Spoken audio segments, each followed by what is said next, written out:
Hello students, welcome to my channel. I am Rashmi, your maths teacher. I hope you all are good. तो आज इस video में start करें हमारा chapter number 2, inverse trigonometric functions. ये chapter बहुत easy है। बस आपको एक यहाँ पे बुक में एक टेबल दी हुई है लास्ट में, अगर आप यहाँ पे देखोगे समरी में, तो वो टेबल हमें याद रखनी है और कुछ फॉर्मूलाज हमें यहाँ पे याद रखना। अदरवाइज ये बहुत सिंपल चैप्टर है। आप बच्चा लोग इस चैप्टर से बहुत डरते हो, लेकिन कंसेप्ट से पढ़ोगे तो सब कुछ यहाँ पे ईजी हो जाएगा, है ना। तो कंसेप्ट क्लियर होना जरूरी है, अदरवाइज सिर्फ फॉर्मूलाज और एक टेबल याद करके ये आपका चैप्टर पूरा पूरा खत्म हो जाएगा, है ना। तो ये देखो, ये हमारा चैप्टर है इनवर्स ट्रिग्नोमेट्रिक फंक्शन। तो ट्रिग्नोमेट्रिक रेशियोज हमने क्लास 10 में पढ़ा है। फिर उन ट्रिग्नोमेट्रिक रेशियोज को फंक्शन बनाना हमने यहाँ पे कहाँ पढ़ा था, क्लास अभी 12th में, फर्स्ट चैप्टर में ही मैंने बताया था कि ये सारे जो है ट्रिग्नोमेट्रिक रेशियो फंक्शंस की डेफिनेशन को फुलफिल करते हैं। तो ये ट्रिग्नोमेट्रिक फंक्शंस है।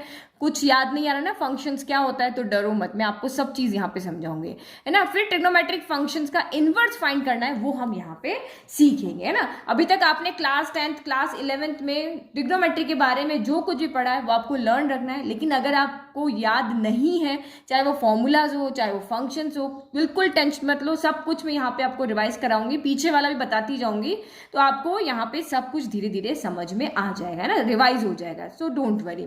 तो आप यहाँ पे देखो कि क्लास 10th में हमने 6 तरह के ट्रिग्नोमेट्रिक रेशियोज पढ़े थे। ये सारे 6 के 6 रेशियो क्लास 10 से हमने ट्रिग्नोमेट्री पढ़ना शुरू किया था। ये 6 हमारे रेशियो थे। एक हमने ये टेबल भी पढ़ी थी। ये टेबल सब अभी हमारे काम आने वाली है ना। तो ये टेबल तो आपको याद रखनी है, 10th में हो, 11th में हो, 12th में, सभी जगह टेबल आपको याद रखनी है ना। ये सारे पढ़े थे। अब क्लास 12th में हम यहाँ पे क्या करेंगे, इन्हीं ट्रिग्नोमेट्रिक फंक्शंस के इनवर्स फाइंड करेंगे ना। तो इनवर्स का मतलब क्या हो गया, साइन एक्स का यहाँ पे क्या हो जाएगा, साइन इनवर्स एक्स हो जाएगा। सेम ऐसे ही इन सबके भी हम इनवर्स यहाँ पे फाइंड करेंगे, ठीक है। तो ये सारे हम यहाँ पे पढ़ने वाले हैं इनवर्स के बारे में। अब पहले क्लास 11 से थोड़ा सा देख लेते हैं ना। तो क्लास 11th में हमने चैप्टर 3 पढ़ा था, ट्रिग्नोमेट्रिक फंक्शंस थे ना। तो उसमें ट्रिग्नोमेट्रिक जो भी हमारे रेशियो है, ये सारे फंक्शन की डेफिनेशन को फुलफिल करते हैं, इसीलिए हम इनको ट्रिग्नोमेट्रिक फंक्शंस कहते हैं। अभी दिमाग से गुल तो नहीं हो गया कि फंक्शंस क्या होता है, कि मैम आप ये क्या कह रहे हो, हमें तो फंक्शंस पता ही नहीं है। तो चैप्टर 1 जो है क्लास 12 का, वो जाकर के वापस देखो, है ना। तो वहां पे पता चलेगा फंक्शन क्या होता है। मैंने बताया था ना, एक बॉय की 2 गर्लफ्रेंड नहीं हो सकती है, ये मैंने बताया था ना, उससे आपको याद होना चाहिए। तो फंक्शंस यहाँ पे हमारा क्या था कि जो भी यहाँ पे a relation f from set A to set B is said to be a function if every element of A has one and only one image. ये हमारी फंक्शन की डेफिनेशन थी कि इस डोमेन के हर एक एलिमेंट की को डोमेन में सिर्फ एक ही इमेज होनी चाहिए। तो यहाँ पे B1, 2 बॉय की, यहाँ पर 2 बच्चों की यहाँ पे एक माँ हो सकती है। हाँ, एक माँ के चाहे 10 बच्चे हो, सबके लिए अपनी माँ क्या होती है, यूनिक होती है। तो ये तो आपका यहाँ पे फंक्शन है। लेकिन अगर एक लड़के की 2 गर्लफ्रेंड हो जाती है तो ये आपका फंक्शन नहीं है, क्योंकि ये इस डेफिनेशन को फुलफिल नहीं करता। तो बस फंक्शन जैसे दिमाग में आता है तो सोच लो कि यहाँ पे ये चीज याद रखो कि 2 बच्चों की एक माँ हो सकती है, इस तरह से मैपिंग हो सकती है, बट एक बॉय की 2 गर्लफ्रेंड नहीं हो सकती। तो ये हमारे यहाँ पे क्या हो जाते हैं, फंक्शन होते हैं। इधर एक भी एलिमेंट नहीं बचना चाहिए, है ना। तो ये आपका यहाँ पर हो गया, देखो इधर एक भी एलिमेंट नहीं बचना चाहिए, इधर बच गया कोई बात नहीं, है ना। तो ये होती है हमारे फंक्शन। तो जितने भी हमारे ट्रिग्नोमेट्रिक हमारे रेशियोज हैं या ट्रिग्नोमेट्रिक फंक्शंस हैं, वो इस डेफिनेशन को क्या करते हैं, फुलफिल करते हैं, इस डेफिनेशन को मानते हैं, डेफिनेशन ये सारे रूल को फॉलो करते हैं। कैसे, तो देखो जैसे मैंने ये साइन एक्स का यहाँ पे बना रखा है ना। तो साइन एक्स का यहाँ पे डोमेन क्या होता है, अगर आप भूल गए हो तो डोमेन रेंज आपको यहाँ पे याद रखनी है। अब नहीं पता ये कहाँ लिखी हुई है, तो ये आपका जो क्लास 12 का चैप्टर 2 है ना, यहाँ पे आपको सारा क्लास 11th की समरी यहाँ पे लिखी हुई है कि साइन फंक्शन का डोमेन क्या होता है, आर होता है, रेंज -1 to 1 होती है। तो इसका मैं समझा देती हूँ कि डोमेन क्या होता है कि ये साइन एक्स जो है वो एक्स की ऐसी कोई वैल्यू नहीं है जहां पे ये नॉट डिफाइन होता है। इस एक्स की जगह पे आप सारी की सारी अथाह सागर जितने भी चीजें आपको पता है, सभी की सभी आप यहाँ पे पुट कर सकते हो ना। और ये आपका वाई में वही हम नंबर्स रख रहे हैं यही। तो इसमें क्या होता है कि आपके यहाँ पे जितने भी एलिमेंट्स आप इस सेट के अंदर रखोगे, सबकी यहाँ पे मैपिंग हो जाएगी, है ना। और साइन एक्स की जो मैक्सिमम वैल्यू होती है, अगर आप यहाँ पे देखोगे टेबल के अंदर, तो ये तो हमारी मैक्सिमम वैल्यू 1 होती है और मिनिमम वैल्यू -1 होती है, जो हमने 11th में पढ़ा था। देखो वो भी बताती हूँ, ये देखो, है ना, मैक्सिमम वैल्यू 1 होती है और मिनिमम वैल्यू क्या होती है, -1 होती है। तो बस रेंज में आपको इसी के बीच की सारी वैल्यू मिलेगी। तो ये हमारे यहाँ पे आता है। तो साइन का डोमेन कितना होता है, साइन का डोमेन होता है आपका सारे रियल नंबर्स और रेंज होता है -1 से 1 होता है। तो आप यहाँ पे क्या देख रहे हो कि ये जो साइन है वो आपका फंक्शन की डेफिनेशन को फुलफिल कर रहा है। दो बच्चों की एक माँ हो सकती है। आप यहाँ पे क्या देख रहे हो कि जो साइन 0 है वो भी 0 है, जो आपका साइन पाई है वो भी 0 है, जो साइन 2 पाई है वो भी 0। तो ऐसा हो सकता है भाई इस माँ के यहाँ पे इतने सारे बच्चे, सारे बच्चों की एक माँ है, तो इसका मतलब फंक्शन की डेफिनेशन को फुलफिल कर रहा है। तो इसका मतलब अगर एक का मैंने समझाया, बाकी सारे के सारे हमारे यहाँ पे फंक्शन की डेफिनेशन को फुलफिल करते हैं। तो इसीलिए ये सारे हमारे क्या है, ट्रिग्नोमेट्रिक फंक्शंस है। ये हमने पढ़ लिया। और उसके बाद हमने क्लास 11th में इन सब के ग्राफ भी बनाए थे। साइन एक्स का ग्राफ लहरों जैसा होता है, यहाँ पे कॉस का भी लहरों जैसा होता है, बट डिफरेंस है ये आपका 0 को कट नहीं करता, ये 0 को कट करता है। तो ये सारे ग्राफ और इनके डोमेन और रेंज हम यहाँ पे क्लास 11th में पढ़ चुके हैं। क्लास 11th की बुक खोल के एक बार देख लेना है ना। तो ये तो सब चीजें हम यहाँ पे पढ़ चुके हैं। तो इसका मतलब ये ट्रिग्नोमेट्रिक जो है हमारे, वो सारे के सारे फंक्शंस हैं। अब फंक्शन के बाद में क्या होता है, हम फंक्शंस का ही इनवर्स फाइंड कर सकते हैं, लेकिन इनवर्स फाइंड करने के लिए भी कुछ कंडीशंस होती है। ये भी अभी हमने फर्स्ट चैप्टर में ही पढ़ी है। तो वो क्या डेफिनेशन हमारी थी कि किसी भी फंक्शन का अगर हमें इनवर्स फाइंड करना है तो वो फंक्शन की कंडीशन है कि वो 1 भी होना चाहिए और ऑन टू भी होना चाहिए। याद है ना, चैप्टर 1 में पढ़ा था। तो कोई भी फंक्शन अगर बाइजेक्टिव है तभी हम उसका इनवर्स यहाँ पे फाइंड कर सकते हैं। अगर ये देखो, ये 1 है, सेट ए, ये वाला जो हमारा है सेट ए, इसके सारे एलिमेंट के इधर एक ही के साथ में इमेज बन रही है, और ऑन टू मतलब सेट बी में से एक भी एलिमेंट यहाँ पे छूटा हुआ नहीं है। तो ये फंक्शन हमारा 1 ऑन टू है, तो इसका इनवर्स हम यहाँ पे फाइंड कर सकते हैं। ये हमारी यहाँ पे डेफिनेशन है। बट आप यहाँ पे अगर अभी जो मैंने आपको यहाँ पे दिखाया कि ये साइन के लिए देखो, तो क्या ये साइन एक्स आपका 1 एंड ऑन टू दिख रहा है आपको? मुझे तो नहीं दिख रहा, क्योंकि साइन के अंदर यहाँ पे क्या हो रहा है कि 0 की भी 1 का मतलब क्या होता है, 1 का मतलब होता है कि इधर के एक एलिमेंट की एक के साथ में ही इमेज होनी चाहिए। हर डोमेन के अंदर जितने भी एलिमेंट है उसकी को डोमेन में एक के साथ मैपिंग होनी चाहिए। लेकिन क्या यहाँ पे ऐसा हो रहा है? यहाँ तो ऐसा हो ही नहीं रहा। यहाँ पे क्या हो रहा है, साइन 0 भी 0 है, साइन पाई भी 0 है, साइन माइनस पाई भी 0 है। तो इसका मतलब ये साइन यहाँ पे क्या हो रहा है, 1 नहीं है, ये तो आपका मैनी 1 है। साइन एक्स क्या है आपका, मैनी 1 फंक्शन है, यानी कि मल्टीपल इनपुट के लिए यहां पर आपको सेम आउटपुट मिल रहा है। इतने सारे इनपुट है लेकिन इसका आउटपुट यहां पे क्या है, एक ही है, इसलिए साइन जो है वो आपका मैनी 1 फंक्शन है। तो जो मैंने आपको साइन के लिए बताया ना, एक्चुअल में कॉस भी ऐसा ही है, टेन भी ऐसा ही है, सेक भी ऐसा ही है, कॉट भी ऐसा ही है, कॉसिक भी ऐसा है। ये सारे के सारे जो फंक्शंस हैं वो हमारे यहाँ पर बाइजेक्टिव नहीं है। तो जब ये हमारे बाइजेक्टिव नहीं है तो इनमें से किसी का भी इनवर्स निकाला नहीं जा सकता। भाई अगर ये बाइजेक्टिव ही नहीं है, ये 1 ऑन टू नहीं है, तो हम इनवर्स यहाँ पे कैसे फाइंड करेंगे? बट ये चैप्टर तो हमारा क्या है, इनवर्स ट्रिग्नोमेट्रिक फंक्शंस के बारे में, तो हम तो यहाँ पे किसी का भी इनवर्स नहीं फाइंड कर सकते। तो फिर क्या करें यहाँ पे, चैप्टर ये हमारा गलत हो रहा है ना। जब ये है ही नहीं हमारे बाइजेक्टिव, तो हम कैसे इनवर्स फाइंड करें? तो फिर हमारे जो मैथमेटिशियन थे उन्होंने कुछ दिमाग लगाया। उन्होंने क्या दिमाग लगाया कि ये फंक्शन जितने भी है 6 के 6, ये आपके 1 ऑन टू नहीं है, बाइजेक्टिव नहीं है, तो क्यों ना हम यहाँ पे ऐसा कुछ करें कि ये फंक्शन, क्योंकि ग्राफ तो क्या हो रहा है, इनफाइनाइट तक आपका चलता जा रहा है, इस डोमेन के अंदर क्या रख सकते हो आप, जितनी वैल्यू होती है, गधा घोड़ा जितने भी तरह के नंबर्स यहाँ पे आ सकते हो आप पुट कर सकते हो। तो इसी से हमारा फंक्शन क्या हो रहा है, मैनी 1 हो रहा है। तो उन्होंने यहाँ पे क्या दिमाग लगाया कि उन्होंने इस वैल्यू को, इस डोमेन के अंदर जो वैल्यू उसको रेस्ट्रिक्ट कर दिया। देखो रेंज में तो सिर्फ वैल्यू -1 से 1 के बीच में ही आ रही है, तो उन्होंने यहाँ पे क्या किया, यहाँ की वैल्यू को रेस्ट्रिक्ट कर दिया। उन्होंने कुछ ऐसी वैल्यूज को लिया कि उन वैल्यूज की मैपिंग यहाँ पे क्या हो, 1 हो। यानी 4 वैल्यू इसमें रखी, मान लो कि इसमें सिर्फ 4 वैल्यू रखी, 0 रख ली, π/2 रख ली, तो उन वैल्यू की यहाँ पे सिर्फ हमें एक ही इमेज मिल रही। ऐसा जुगाड़ उन्होंने यहाँ पे लगाया। तो ऐसा क्यों किया? क्योंकि इनवर्स ट्रिग्नोमेट्रिक फंक्शन जो है वो आपकी कैलकुलस में बहुत इंपॉर्टेंट रोल प्ले करता है, ठीक है। तो इसी ऐसा जुगाड़ उन्होंने सिर्फ साइन में नहीं लगाया, ऐसा जुगाड़ उन्होंने सब के सब में, सारे जो भी हमारे ट्रिग्नोमेट्रिक रेशियो है सब के अंदर उन्होंने जुगाड़ लगा करके सबको बाइजेक्टिव बना दिया। अगर ये सब आपके बाइजेक्टिव बन गए तो अब हम इनका इनवर्स यहाँ पे फाइंड कर सकते हैं।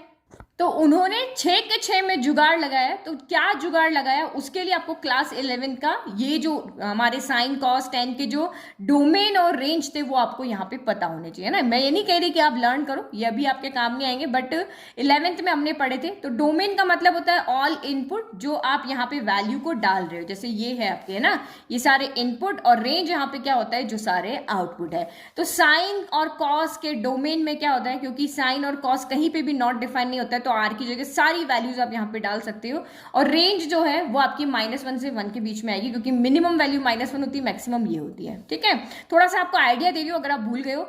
टेन थीटा क्या होता है, tan theta sine theta by cos theta होता है। तो आपको पता है कि वैल्यू यहाँ पे डिफाइन होनी चाहिए, लेकिन इसका मतलब अगर ये डिनोमिनेटर में आ रहा है तो ये 0 नहीं होना चाहिए। कॉस एक्स क्या होना चाहिए, 0 नहीं होना चाहिए। तो हम इस आर में से उस सारी वैल्यू को हटा देंगे जहां पर भी ये क्या होगा, 0 होगा। तो हमें पता है कि कॉस जो है वो सारे ऑड पाई बाय 2 पे क्या होता है, 0 होता है। कॉस क्या होता है, ऑड पाई बाय 2 पे 0 होता है। ऑड यानी pi by 2, 3 pi by 2, 5 pi by 2, 7 pi by 2, ऐसे जब भी ऑड है ना वहां पे आपका सारा क्या हो जाएगा, ये 0 हो जाएगा। तो हम नॉट डिफाइन, 0 नहीं सॉरी, क्या हो जाएगा, नॉट डिफाइन हो जाएगा। यहाँ पे रखेंगे ना ये वाली वैल्यू, तो ये आपका यहाँ पे क्या हो गया, इनकी जगह पे 0 आ जाएगा, इन सारी की जगह पे कॉस एक्स क्या होता है 0, तो नीचे 0 आ गया, मतलब नॉट डिफाइन हो गया।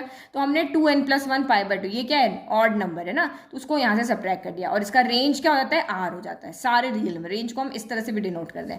फिर कॉट में आपका यहाँ पे क्या होगा, कॉस अपॉन साइन होगा, तो नीचे डिनोमिनेटर 0 नहीं होना चाहिए, और कॉस जो होता है सारे n पाई, सारे पाई पे यहाँ पे क्या होता है 0 होता है, तो सारे n पाई को हमने यहाँ पे सब्ट्रैक्ट कर दिया, और रेंज आपकी वही रहेगी। फिर सेक के लिए भी आपका सेम वही है जो आपका यहाँ पे 10 का था, कि भाई नीचे कॉस है तो कॉस 0 नहीं होना चाहिए। कॉस क्या होता है, सारे ऑड पाई बाय 2 पे 0 होता है, तो हमने यहाँ पे उसको आर में से सब्ट्रैक्ट कर दिया। फिर कॉसेक 1 अपॉन साइन, आपको सिर्फ ये चीज पता है ना कि कॉस कहाँ 0 होता है, साइन कहाँ 0 होता है, तो याद रखने की भी जरूरत नहीं है।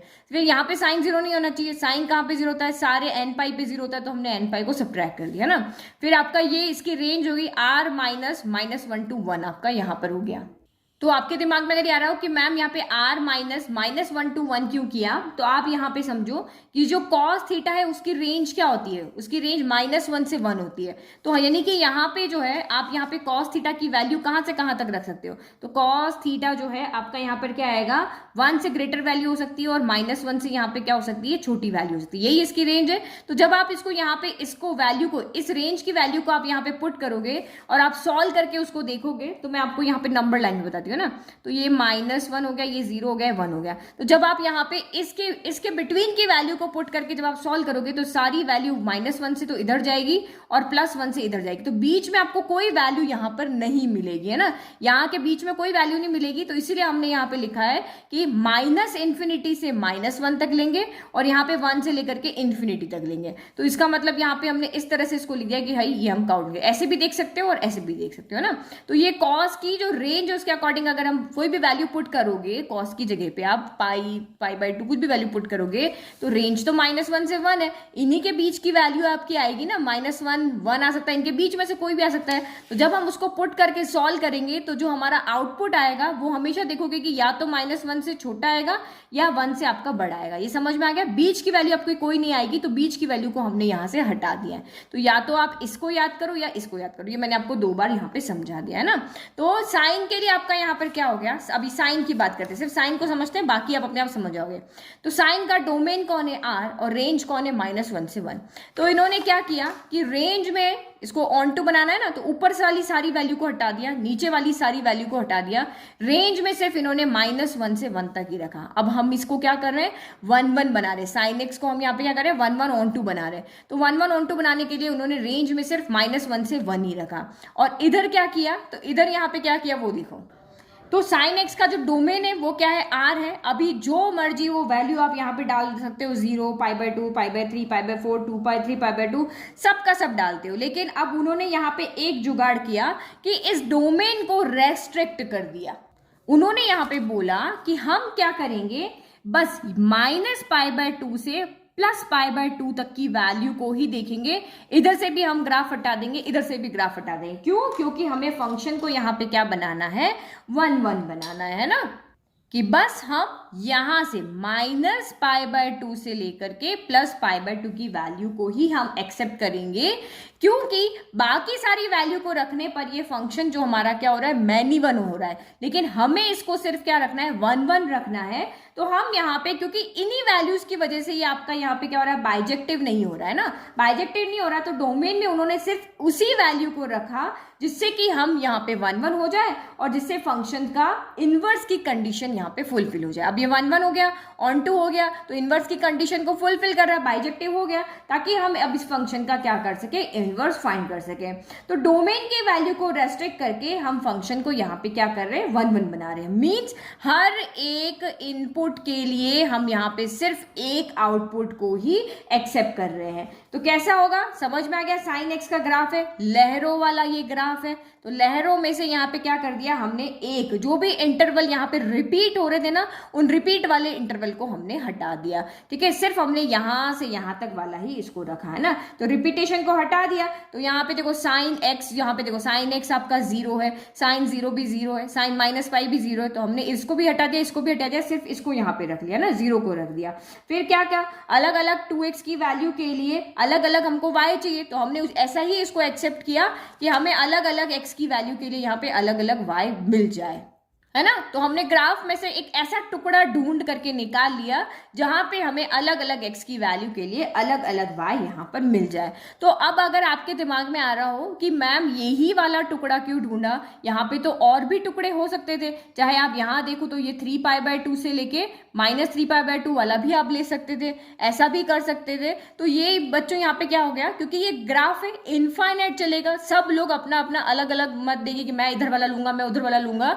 तो जिन मैथमेटिशियन ने आइडिया दिया, उन्होंने क्या कर दिया, उसको फिक्स कर दिया, इसको स्टैंडर्ड बना दिया कि बस आपको -π/2 से लेकर के +π/2 तक वाले को ही लेना है, और ये स्टैंडर्ड है और सबको यही याद रखना है ना। तो अब यहाँ पे आपको समझ में आ गया है ना कि इसको रेस्ट्रिक्ट करके हमने क्या किया। तो देखो साइन एक्स के लिए जो हमने 11th क्लास में पढ़ा था कि साइन एक्स की जो डोमेन होती है वो सारे रियल नंबर्स होते हैं, क्योंकि साइन एक्स किसी भी वैल्यू ऐसी नहीं जिसमें नॉट डिफाइन हो, तो सारी वैल्यू एक्सेप्ट करेगा।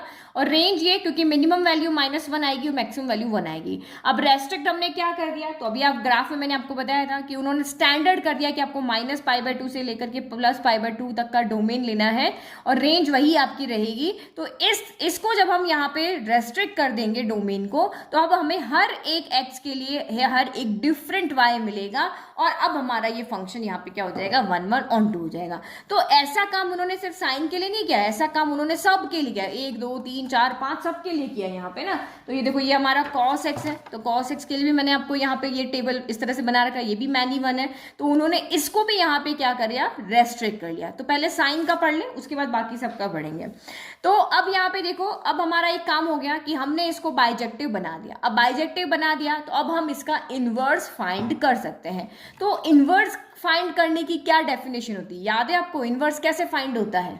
तो आप इन्वर्टिबल फंक्शन की आपको डेफिनेशन लर्न है या आप भूल गए ना, भूल गए, कोई बात नहीं, चलो मैं आपको याद दिलाती हूँ ना।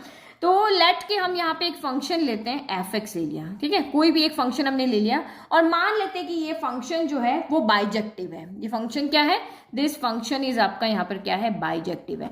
बाइजेक्टिव है तो इसका मतलब ये क्या हो गया, इन्वर्टिबल फंक्शन हो गया। अगर ये क्योंकि बाइजेक्टिव होने पर ही आप यहाँ पे क्या, इन्वर्टिबल है ना, इन्वर्टिबल फंक्शन हो गया है ना। इन्वर्टिबल फंक्शन है तो हम इसका यहाँ पे क्या करते हैं, इनवर्स फाइंड कर सकते हैं। तो यहाँ पे देखो लेट की फंक्शन जो है वो आपका यहाँ पर a to b में डिफाइन है ना। तो मैं यहाँ पे बनाती हूँ, देखो फिर से अगर आप भूल गए हो ना, तो ये फंक्शन आपका a है, ये b है और यहाँ पे इस तरह से डिफाइन है।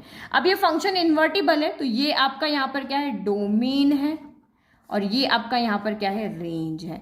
तो इन्वर्टिबल आपका हो गया, इसका मतलब आप क्या कर सकते हो, इन्वर्टिबल होने का मतलब आप यहाँ पर है कि हम एक मैपिंग इधर से इधर इस तरह से कर सकते हैं, इसको हम gx कहते हैं, और gx यहाँ पे क्या होता है, f इनवर्स होता है। तो इन्वर्टिबल है अगर ये फंक्शन, तो हम इसका इस तरह से इनवर्स फाइंड कर सकते हैं ना। तो इनवर्स फाइंड करने का मतलब क्या हो गया कि अगर f(x) आपका a to b डिफाइन है, तो ये जो आपका f इनवर्स है जिसको कि हम gx कह रहे हैं ना, f इनवर्स, ये फंक्शन आपका क्या हो जाएगा, b to a डिफाइन हो जाएगा। तो इस कंडीशन में जो डोमेन से रेंज में था, तो इस कंडीशन में वो क्या हो जाएगा, चेंज हो जाएगा। जो इस इनवर्स वाले फंक्शन की जो यहाँ पर रेंज थी वो क्या बन जाएगी, आपकी डोमेन बन जाएगी। जो b यहाँ पे रेंज था ना, वो b यहाँ पर क्या बन जाएगा, डोमेन बन जाएगा, और जो a यहाँ पर आपका जो डोमेन था वो अब आपका यहाँ पर क्या बन जाएगा, रेंज बन जाएगा। क्योंकि मैपिंग अब g के लिए किसके लिए हो जाएगी, g के लिए अब यहाँ पे मैपिंग हो जाएगी बी से ए के अंदर। तो बी से ए के अंदर आपकी यहाँ पे मैपिंग हो जाएगी। तो जो बी आपका यहाँ रेंज था वो अब यहाँ पे क्या बन जाएगा, डोमेन बन जाएगा।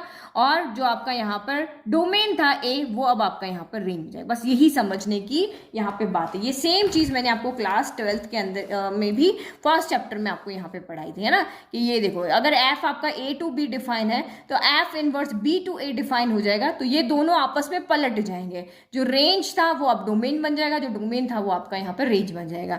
तो सेम यहाँ पर भी ऐसे ही होगा। जब आप साइन एक्स के लिए यहाँ पे करोगे, साइन एक्स आपका फंक्शन है, और जब आप उसका इनवर्स फाइंड करोगे तो इसका डोमेन साइन इनवर्स का रेंज बन जाएगा और इसका रेंज उसका क्या बन जाएगा, डोमेन बन जाएगा, है ना। जैसे आपका ये वाला जो मैं इसका ये ग्राफ बना के इस तरह से बना के दिखाती हूँ।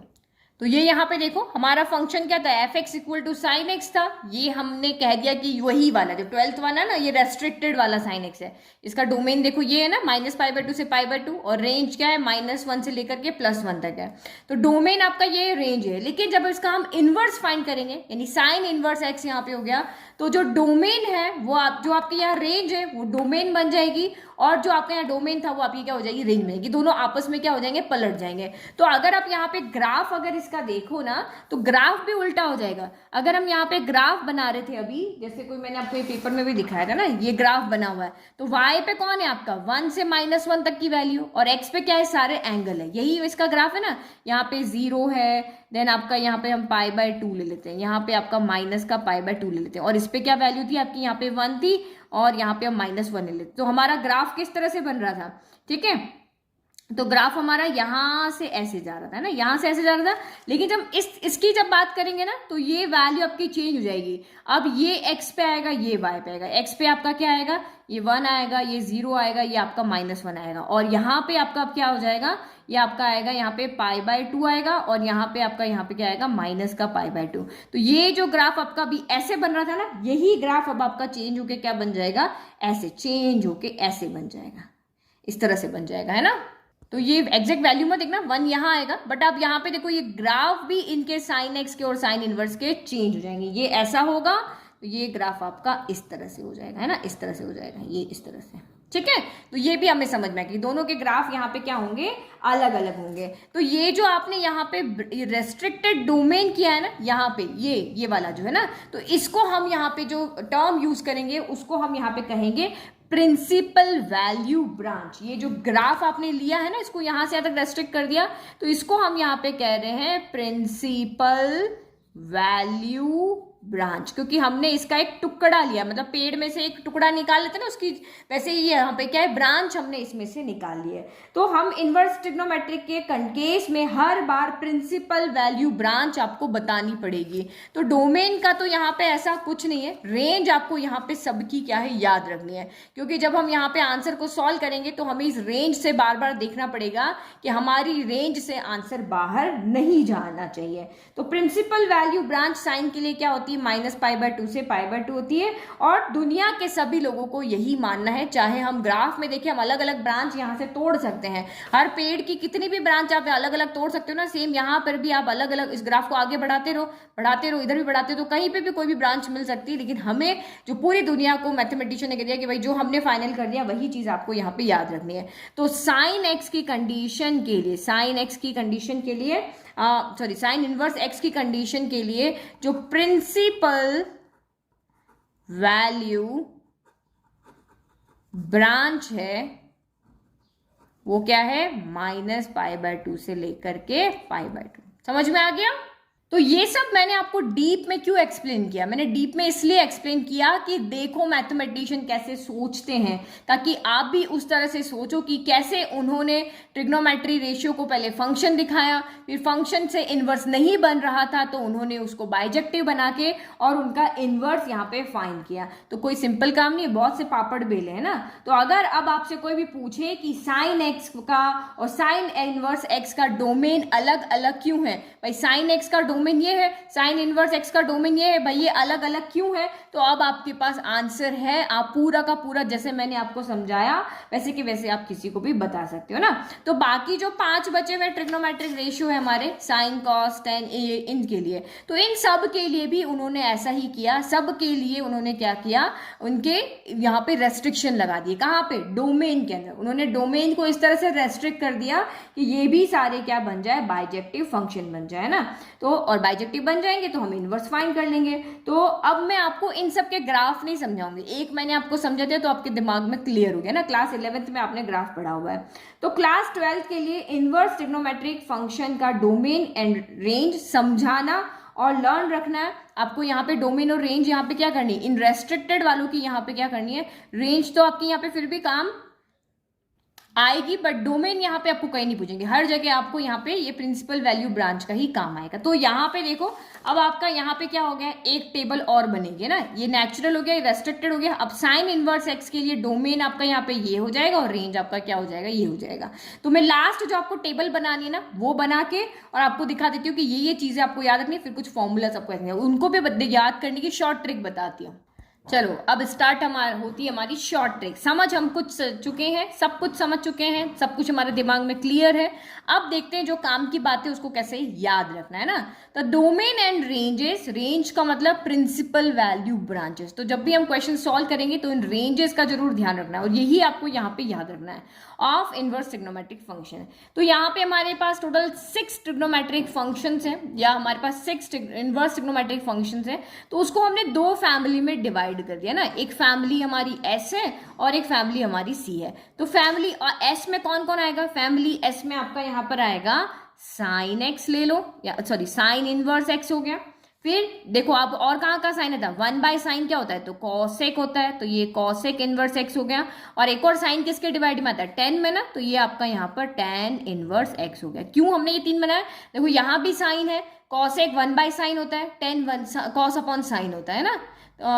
एक second tan sine upon cos होता है ना। तो साइन यहाँ भी है, यहाँ भी है, यहाँ भी है। अब दूसरी हमारी सी फैमिली, तो सी फैमिली में आपका यहाँ पर क्या आएगा, कॉस इनवर्स एक्स आ जाएगा। फिर 1/cos क्या होता है, सेक होता है, तो ये सेक इनवर्स एक्स आ गया, एक्स आ गया। और तीसरा हमारा यहाँ पर क्या आएगा, कॉट इनवर्स एक्स आ जाएगा, है ना। क्योंकि कॉट क्या होता है आपका, कॉस अपॉन साइन होता है। तो यहाँ पे कॉस कॉस कॉस है और इसमें साइन साइन साइन है ना। तो ये हमारा यहाँ पे आ गया। इस तरह से आपको देखना कि एस फैमिली सी फैमिली इनका बिहेवियर एक जैसा होता है, इसीलिए हमको यहाँ पे क्या कह रहे हैं, कॉस फैमिली साइन फैमिली, तो अलग अलग फैमिली बनाएंगे। चलो सबसे पहले हम यहाँ पे डोमेन बाद में देखेंगे, हम रेंज देते हैं। अब साइन एक्स का आपको ये 2 ग्राफ अपने दिमाग में रखना बस। साइन एक्स का ग्राफ लहरों वाला होता है लेकिन 0 से काटता है, तो इसकी -π/2 से +π/2, सिर्फ 2 की वैल्यू आपको यहाँ पे प्रिंसिपल वैल्यू ब्रांच आपको यहाँ पे याद रखनी है कि कॉस साइन की क्या होती है -π/2 से π/2 और कॉस की क्या होती है 0 to π होती है ना। कॉस की क्या होती है 0 to π होती है, बस ये 2 याद रखना है। तो साइन का तो आपको पता ही हो गया, यहाँ पे -π/2 से +π/2 और कॉस के लिए हमारे पास यहाँ पे होता है 0 to π होगा, है ना। सिर्फ ये 2 याद है, सब कुछ काम हो जाएगा। -π/2 से π/2 साइन का और 0 से π आपका कॉस इनवर्स का। अब उसके बाद आप यहाँ पे देखो कॉसेक क्या होता है, एक 1/1 समझना। कॉसेक क्या होता है आपका 1/sin होता है ना, हम सिंपल फॉर्मूला देख रहे हैं। तो यहाँ पे जो रेंज है, रेंज में आपको यहाँ पे ऐसी वैल्यू, हम डोमेन में ऐसी कोई वैल्यू यहाँ पे नहीं रखेंगे कि जिससे ये नॉट डिफाइन हो जाए। तो साइन कहाँ पे नॉट डिफाइन होता है, तो साइन आपका यहाँ पे, क्योंकि अगर यहाँ पे साइन की आप ऐसी कोई वैल्यू रखो कि यहाँ पे 0 बन जाए, तो 1/0 क्या होता है, नॉट डिफाइन होता है। तो साइन 0 कहाँ पर होता है, तो साइन 0 हमारा नॉट, साइन 0 कहाँ पे होता है, 0 पे होता है, 90 पे होता है। याद है कि नहीं, टेबल सारी याद रखनी है। तो आपका साइन 0 क्या होता है, 0 होता है। तो यहाँ पे हम इसकी जगह पे कॉसेक क्या होता है 1/sin होता है ना, तो इसकी जगह पे हम 0 नहीं पुट कर सकते, ये 0 हम नहीं पुट कर सकते। तो रेंज में हम यहाँ पे क्या करेंगे, ये जो रेंज है इसमें से हम माइनस क्या कर देंगे, 0 कर देंगे, है ना। तब 0 पुट ही नहीं किया तो इधर आएगी नहीं मैपिंग ना, तो ये आपका यहाँ पर हो गया -π/2 से लेकर के π/2 और इसमें हम यहाँ पे 0 को हटा रहे हैं, है ना। ये हमारी यहाँ पे रेंज होगी। अब हम देखते हैं यहाँ पे 10 के लिए। तो 10 आप मुझे बताओ कहाँ पर नॉट डिफाइन होता है, क्योंकि हमें वो वैल्यू नहीं रखनी है कि जहाँ पे नॉट डिफाइन हो जाए। तो 10 आपको पता है कि 90 डिग्री पे क्या होता है, नॉट डिफाइन होता है। 10 प्लस का 90 भी नॉट डिफाइन होता है, 10 माइनस का 90 भी नॉट डिफाइन होता है ना। तो π/2 माइनस π/2 दोनों हम यहाँ पे नहीं पुट कर सकते हैं, तो हम यहाँ पे ब्रैकेट को चेंज कर देते हैं। इस ब्रैकेट का मतलब क्या होता है कि ये हमारे यहाँ पर इंक्लूड नहीं है। इसका मतलब तो होता है इंक्लूड है, इसका मतलब क्या है, इंक्लूड नहीं है। तो देखो साइन की यहाँ जो साइन फैमिली है, जो हमारी एस फैमिली एक जैसा यहाँ पे बिहेव कर रही है कि हमें साइन का याद है माइनस π/2 से प्लस π/2, और कॉसेक आपको दिमाग में रखना है 1 अपॉन साइन, साइन नीचे 0 नहीं होना चाहिए। तो साइन आपका 0 पे आपका नॉट डिफाइन हो जाएगा। ये अगर आप यहाँ पे साइन 0 कर दोगे तो ये कॉसेक नॉट डिफाइन हो जाएगा, तो हमने इसको यहाँ से सबट्रैक्ट कर दिया। फिर 10 आपको पता है कि π/2 पे नॉट डिफाइन होता है, तो हमने उन दोनों को ही यहाँ से हटा दिया। अब नेक्स्ट आप यहाँ पे देखो, याद हो गया ना, ठीक। कहीं पे भी दिमाग में याद रखने की जरूरत नहीं, सेक के साइन के लिए ये होना चाहिए, कॉसेक के लिए -0 करना है, 10 के लिए ये करना है। अपने आप आपके कंसेप्ट क्लियर है, क्योंकि आपको टेबल याद है तो उससे आपका ये हो गया।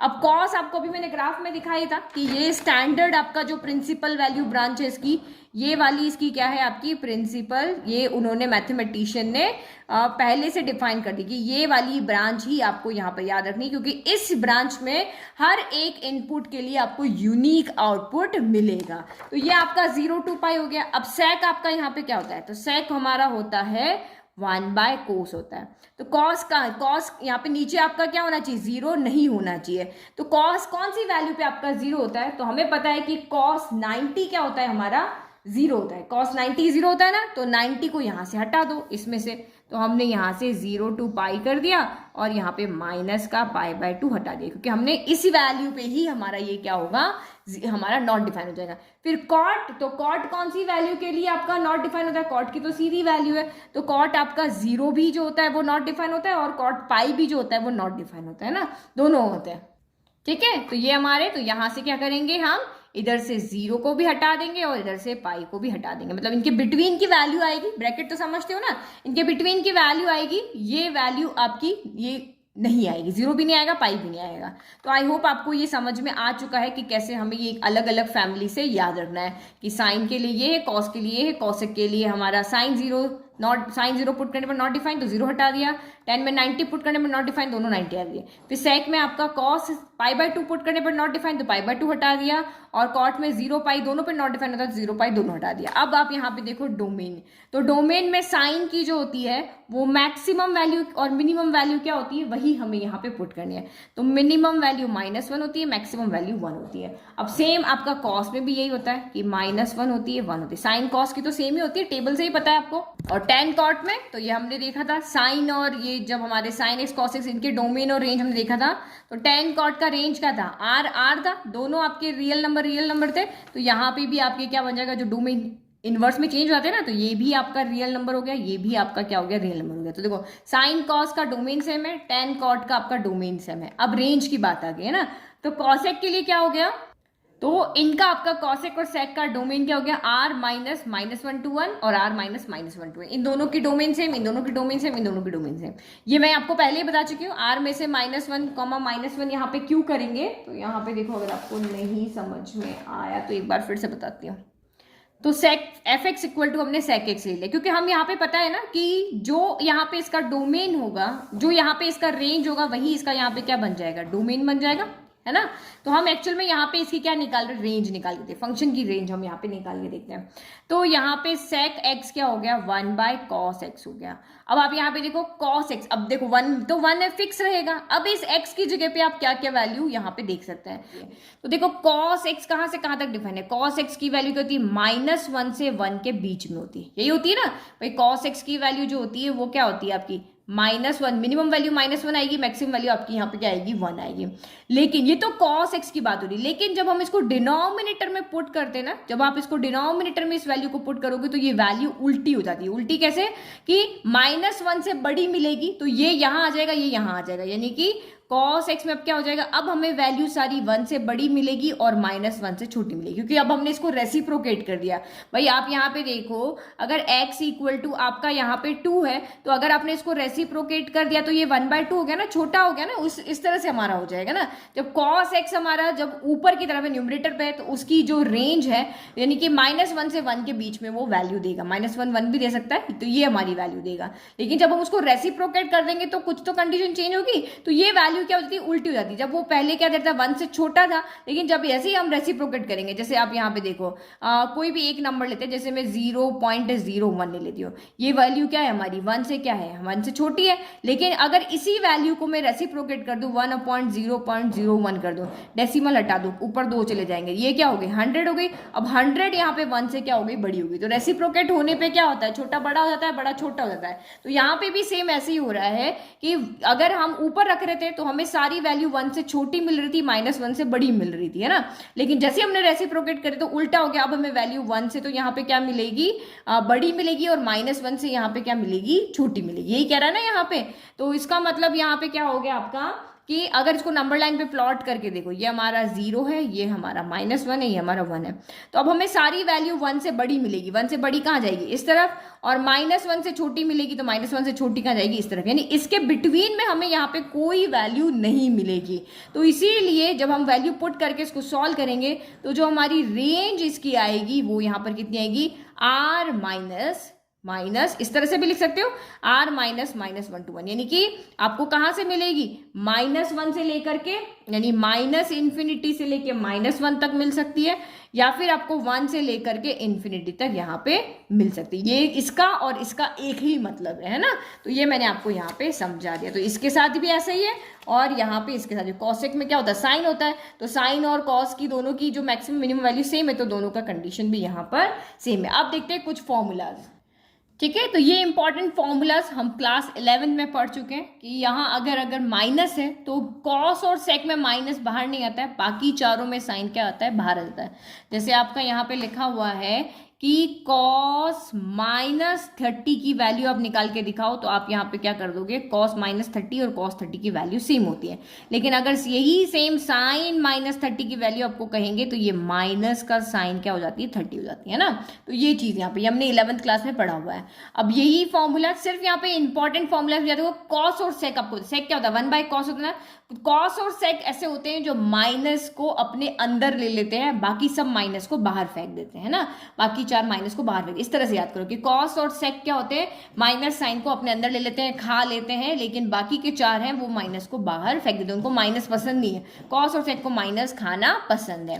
फिर इनवर्स ट्रिग्नोमेट्रिक फंक्शंस में भी फॉर्मूलाज हैं। तो ये आपकी फैमिली एस है, ये फॉर्मूलाज जो है वो इन्हीं की हेल्प से बने हुए ना, इन्हीं के हेल्प से हमने इन फॉर्मूलाज को यहाँ पे डिराइव किया है। और यहाँ पे देखो, इसको याद करने का वही सिंपल तरीका, फैमिली एस बना दिया, फैमिली सी हमने बना दिया। भाई जो पीछे आपको बताइए ना, एस फैमिली के अंदर क्या होता है, -π/2 से +π/2 होता है, और फैमिली सी में क्या होता है, 0 से पाई होता है। तो इसमें भी क्या होगा, सभी यहाँ पे माइनस को बाहर निकाल देंगे। जो एस फैमिली होगी वो साइन माइनस साइन को बाहर निकाल देगी, लेकिन सी फैमिली माइनस साइन को तो बाहर निकालेगी ही निकालेगी, लेकिन पाई माइनस करेगी। क्या करेगी, पाई माइनस करेगी, साथ में पाई को भी यहाँ पे लेकर के आना पड़ेगा। तो ऐसा क्यों है, तो देखो फैमिली एस, हम वो यूनिट सर्कल पे अगर यहाँ पे देखते हैं ना, ये इस तरह से कोऑर्डिनेट्स बना करके देखते हैं, तो ये फैमिली आपकी क्या होती है, -π/2 से, देखो ये 0 होता है, ये आपका यहाँ पाई होता है, ये आपका π/2 होता है, ये आपका क्या होता है, माइनस का π/2 होता है ना। तो ये जो फैमिली एस है ये सिर्फ फर्स्ट और आपके यहाँ पे थर्ड या फोर्थ क्वाड्रेंट के लिए ही है, क्योंकि इसकी वैल्यू, क्योंकि हमें उस जो हमारी रेंज है, जो प्रिंसिपल वैल्यू ब्रांच है, उससे बाहर नहीं जाना है, तो ये सिर्फ यहाँ से यहाँ तक की डिफाइन होती है। तो आपको पता है इस क्वाड्रेंट में तो सारे पॉजिटिव होते हैं, चाहे आप यहाँ पे कोई भी वैल्यू आपकी इस एंगल के बीच में 0 to π/2 के बीच में आएंगे, सारे क्या हो जाएंगे, पॉजिटिव हो जाएंगे। लेकिन जो हमारा फोर्थ क्वाड्रेंट है उसमें तो ये तीनों के तीनों नेगेटिव होते हैं। इसमें क्या होता है, ऑल स्कूल टू कॉलेज, तो इसमें आपके कॉस और सेक क्या होते हैं, पॉजिटिव होते हैं, बाकी तो सारे आपके नेगेटिव हैं। कॉस और सेक तो वैसे, कॉट तो वैसे भी हमारा 0 to पाई के बीच में आ रहा है ना, कॉट आपका कहाँ आ रहा है, 0 to पाई के बीच में आ रहा है, तो हमें तो इधर देखना ही नहीं है कॉट के लिए। लेकिन इस फोर्थ वाले क्वाड्रेंट में ये सारे क्या होते हैं, नेगेटिव होते हैं, इसीलिए इनके सामने क्या आ गए, नेगेटिव के साइन आ गए। अब फैमिली, हम यहाँ पे सी की बात करते हैं, तो फैमिली सी जो है वो हमारी 0 to पाई के बीच में लाई करती है, यहाँ से, है ना। फैमिली सी यही है ना, ये एक्स है, ये एक्स डैश है, ये 0 है और ये आपका पाई है, ये आपका पाई बाय 2 है, तो ये 0 to पाई के बीच में लाई करती है। तो यहाँ पे तो वैसे ही सारे के सारे क्या होते हैं, पॉजिटिव होते हैं। और एंगल हमें यहाँ पे क्या करना होता है, वैल्यू को चेंज, आपको पता है ना इस एक्सिस के ऊपर तो वैल्यू चेंज होती है। अगर मैं लिखूँ कि साइन 90 माइनस थीटा आप यहाँ पे लिखोगे तो वो क्या होता है, कॉस थीटा हो जाता है ना, साइन का कॉस बन जाता है। तो हम इस एक्सिस के अलोंग कभी नहीं चलेंगे यहाँ पे ना, ओनली इस एक्सिस के अलोंग ही यहाँ पर हम देखेंगे, है ना। तो यहाँ पे साइन कॉसेक tan आएगा तो सीधा वो एंगल क्या हो जाएगा, नेगेटिव हो जाएगा, है ना, क्योंकि यहाँ पे क्या होगा, इसमें क्या होता है 0 माइनस थीटा हम यहाँ पे करते हैं। अब यहाँ पे देखो, अगर इस वाले क्वाड्रेंट में आते हैं तो ये 6 के 6 ही अगर इस क्वाड्रेंट में आते हैं, क्योंकि ये वाला यहाँ पे कॉमन है ना। अगर मैं इसको ऐसे भी बना दूं तो ये वाला जो है उसमें 6 के 6 आ रहे हैं, लेकिन यहाँ पे कॉसेक कॉट आ रहे हैं और यहाँ पे कौन आ रहा है, साइन कॉसेक tan आ रहा है। तो ये मैं यहाँ पे लिख लेती हूँ ना, साइन इनवर्स x यहाँ पे आएगा, कॉसेक इनवर्स x फोर्थ में आ रहा है और tan इनवर्स माइनस x आ रहा है। तो ये अपने अपने माइनस को क्या कर देंगे, बाहर फेंकने, क्योंकि इस क्वाड्रेंट में तीनों नेगेटिव होते हैं। अब यहाँ पे ऑल मतलब सारे, और इस वाले में कौन आ रहे हैं, तो ये आपके यहाँ पे कॉस इनवर्स x आ रहा है, ये आपका सेक इनवर्स x आ रहा है, माइनस x सॉरी, है ना, माइनस x आ रहा है। और यहाँ पे कोई एंगल आपको दिया होगा तो यहाँ माइनस होगा, जैसे आपको यहाँ पे दिया होगा इस तरह से, cos inverse minus pi by 6 की वैल्यू निकाल के बताओ, इस तरह के क्वेश्चन है ना आपके। देखो एक्सरसाइज जब हम सॉल्व करेंगे ना, इसी तरह के क्वेश्चन आएंगे, आप इसकी वैल्यू फाइंड करके दिखाओ, तो हमें देखना पड़ेगा हमारी रेंज से वैल्यू बाहर नहीं जानी चाहिए, है ना। तो ये यहाँ पे आपका आएगा, तो आप यहाँ पे देखो इस एक्सिस के अलोंग हम इधर नहीं जा सकते, क्योंकि ये एक्सिस क्या कर देगी, कॉस को साइन कर देगी, चेंज कर देगी, तो हम यहीं पे जाते। तो यहाँ से हम कैसे जाते हैं, इससे इस लाइन से इस क्वाड्रेंट में कैसे जाते हैं, पाई माइनस थीटा करके जाते हैं, तो इसीलिए इसमें हम पाई माइनस कर रहे हैं ना। तो ये आपको समझ में आ गया। यहाँ के लिए 0 माइनस होगा, तो 0 से माइनस करने से, तो ये अगर इसको देखो तो ये 0 माइनस होगा इस तरह, तो 0 को तो सब्ट्रैक्ट करने से कोई मतलब ही नहीं है, लेकिन यहाँ पे हमें कॉस को कॉस ही रखना है, इसीलिए हम यहाँ पे पाई माइनस थीटा कर देंगे। समझ में आ गया, तो इसीलिए यहाँ पे पाई आया। तो ये हो गया हमारा इंट्रोडक्शन। अगर आप चाहे ऐसे याद करो, चाहे आप यहाँ पे फैमिली के अकॉर्डिंग याद करो, दोनों चीजें आपको यहाँ पे पता है। इसकी ये जो फैमिली है ये आपकी माइनस पाई बाय 2 से लेकर के प्लस पाई बाय 2 के बीच में लाई करती है, मतलब कॉमन अगर हम साइन के अकॉर्डिंग देखें, और ये आपकी 0 to पाई के, है ना। तो वो भी आप यहाँ पे ये सर्कल वाला मेथड है, चाहे इससे याद रखो चाहे इससे याद रखो। तो ये हमारा हो गया हमारा 2.1 का पूरा इंट्रोडक्शन। एक्सरसाइज बहुत सिंपल है, बहुत ही सिंपल है ना। सिर्फ ये फॉर्मूलाज आपको याद है तो आप बहुत अच्छे से एक्सरसाइज को कर सकते हो, रटने की कहीं पे भी कोई बात नहीं आई है, सब कुछ मैंने आपको यहाँ पे समझा दिया कि कॉस सेक माइनस को खा जाते हैं, बाकी सब बाहर फेंक देते हैं। ये फैमिली एस जो होगी वो साइन बाहर निकाल देगी, और फैमिली सी होगी जो पाई माइनस करेगी, वो क्यों करेगी वो भी मैंने आपको यहाँ पे समझा दे दो। अगर आपको सारे वीडियोस अच्छे समझ में आ रहे हैं तो प्लीज़ चैनल को लाइक शेयर सब्सक्राइब करें, और कमेंट करना ना भूलें। जो भी आपको डाउट है कुछ भी, वो कमेंट करके मुझे जरूर बताएं। नोट्स के लिए लिंक डिस्क्रिप्शन में। Thank you.